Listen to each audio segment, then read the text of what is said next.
Olá, eu sou Pamela Martins e você está em mais um episódio do Entre Flores e Cicatrizes.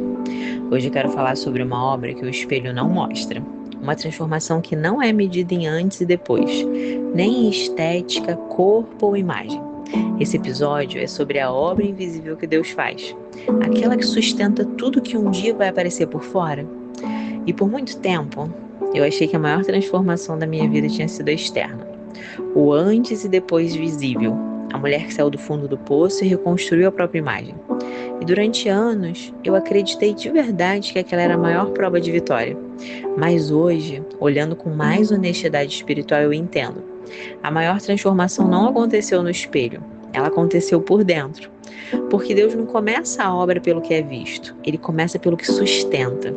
E a palavra confirma isso quando diz lá em 1 Samuel 16:7, que o homem vê o exterior, mas o Senhor examina o coração. E o que Deus fez em mim não foi um glow-up, foi fundamento. Eu não apenas saí do fundo do poço, eu entendi por que eu estava lá. Eu não apenas aprendi a me amar, eu aprendi a me enxergar pelos olhos certos. Eu não apenas parei de buscar validação, eu fui desmamada da aprovação humana. E eu não apenas encontrei identidade, eu parei de me adaptar para caber em lugares que nunca foram meus. Porque durante muito tempo eu confundi amor com aceitação, pertencimento com adaptação, valor com desempenho. Até entender que identidade não nasce dos aplausos dos outros, mas do reconhecimento de quem nos criou. E isso está em Salmos 139:13, quando a palavra diz que foi Deus quem nos formou no interior, quem nos teceu antes de qualquer olhar humano existir. E quando essa verdade desceu do meu intelecto para o coração, algo mudou. Não de forma barulhenta, mas definitiva. E a estética só veio depois, como reflexo, como consequência de uma casa que finalmente ganhou alicerce. Porque quando a alma se alinha, o corpo acompanha.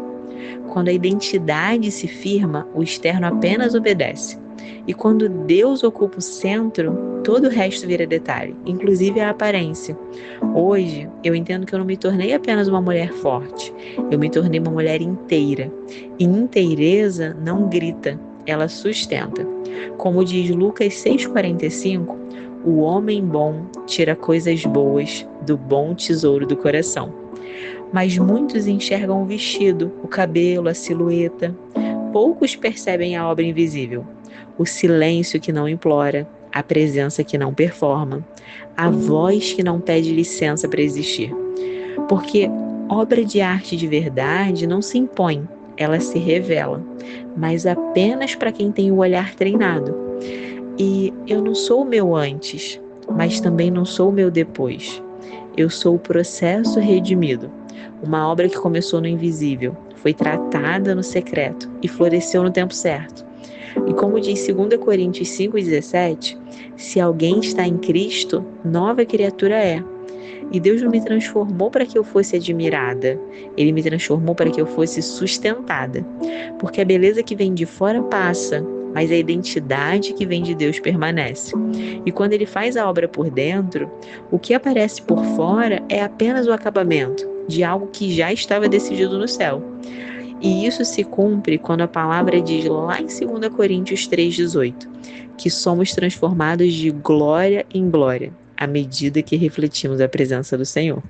Então, se você também está vivendo um tempo em que ninguém vê o que Deus está fazendo, se por fora parece simples, comum ou até estagnado, mas por dentro algo está sendo reorganizado, receba isso com paz.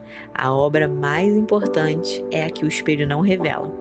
Deus não está te enfeitando, Ele está te estruturando. Então que você não se apresse em mostrar resultados antes de permitir que Ele termine o fundamento. E se esse episódio falou com você, compartilhe com alguém que também está cansado de provar valor por fora e que precisa lembrar que identidade se constrói por dentro.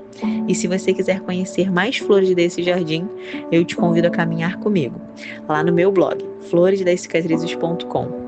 Lá nascem capítulos sobre processos invisíveis, identidade restaurada e a obra silenciosa de um Deus que transforma por dentro e por fora. Obrigada por caminhar comigo. nessa jornada de identidade, de inteireza e transformação verdadeira. Eu oro para que Deus te abençoe e nós nos vemos no próximo episódio. Até lá!